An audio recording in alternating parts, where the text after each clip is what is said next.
Hi guys, thanks for watching. I apologize for my appearance, but I was doing a little project and it's just kind of an impromptu video because I thought this might interest some people, and I've heard a couple people talk about this, or read a couple people talk about this in their airstreams, and there's been a couple good solutions, but I thought I would show you what I've come up with. So even though I'm very well insulated, I've got a layer of reflectix, then my electrical, and a layer of rock wool in the walls. It's still cold. I mean, this is, you know, if you're using or living in or whatever an airstream, it is basically a giant aluminum can.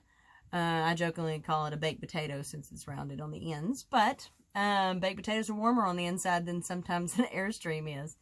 Anyway, so I'm well insulated, but it's still that, you know, the transfer of cold through the walls because of the ribs it still happens. So the aluminum gets cold on the inside, and I've put plastic on my windows, which has helped. So I've done that plastic insulation layer on the windows. You can't see it here, but and that has helped the radiating the you know, real cold. So it's doesn't feel as cold inside the walls. But a couple people had mentioned having to, you know, what do you do if you're the person it's just me and the dog doesn't care that the wall's cold, actually likes it. But, you know, if you're the person that sleeps next to the wall of the airstream, and I had a boyfriend once that lived in an RV as well, and, you know, I always got the wall side. And it's cold next to that wall. I don't care if it is fiberglass or whatever the other RVs are made out of. So I had, because I trimmed down my comforter to fit, because my mattress is a little bit smaller than a full size, and I didn't want all this extra all over the place.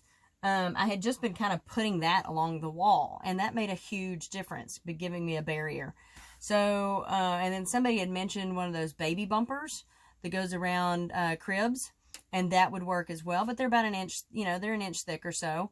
And, you know, space is space. You don't want to give it up. So anyway, I had all this extra reflectix from another little project and making my vent covers and stuff. And so I trimmed it down to a 50. I cut a nice long strip, the length of the wall next to the bed. I cut it down. This was the 16-inch wide, and I cut it down to 15 inches because that's what'll fit up underneath my window. And then I had a curtain that, an extra curtain that I originally was using until I put a door on the bathroom that matched my window curtains up front. And so I was like, well, wait a minute, because I didn't want to obviously look at reflectix. So I just used some spray adhesive and glued it on to this side of the reflectix. This is going to be the exposed side, right?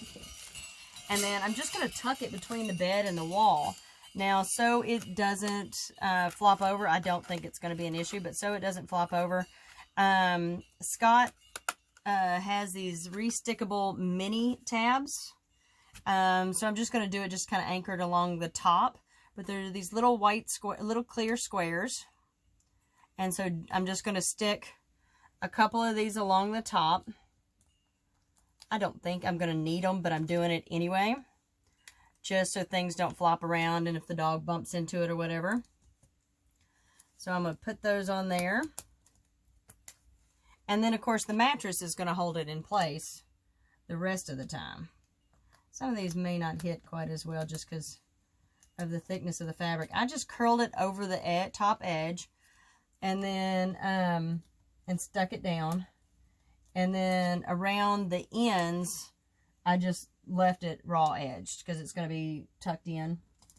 This is not meant to be a year-round solution, although it might be, just for if it's not in the way, then there's not really any reason to need to remove it, right?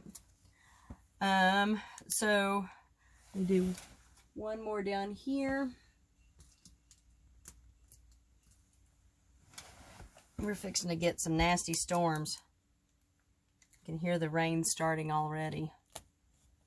Yeah, the next 2 days are supposed to be kind of cruddy. I've still got a leak around the door I've got to figure out.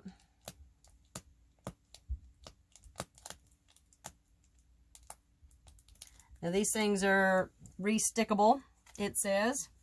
But anyway, so just slide that down in there between the bed and the wall. Make sure I bump up to where I want to down here. I'm more interested in that end because of appearances.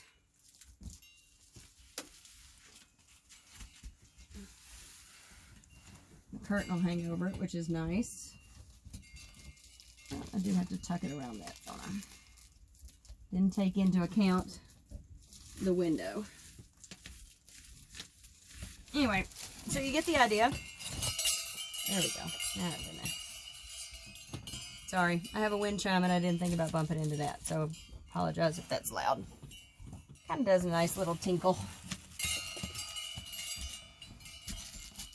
And that is it. So I'll just come back,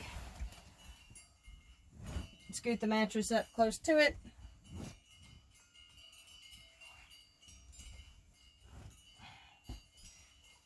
Bump it from the bottom. All right. And that's it. There's my little wall bumper to keep the cold against the wall.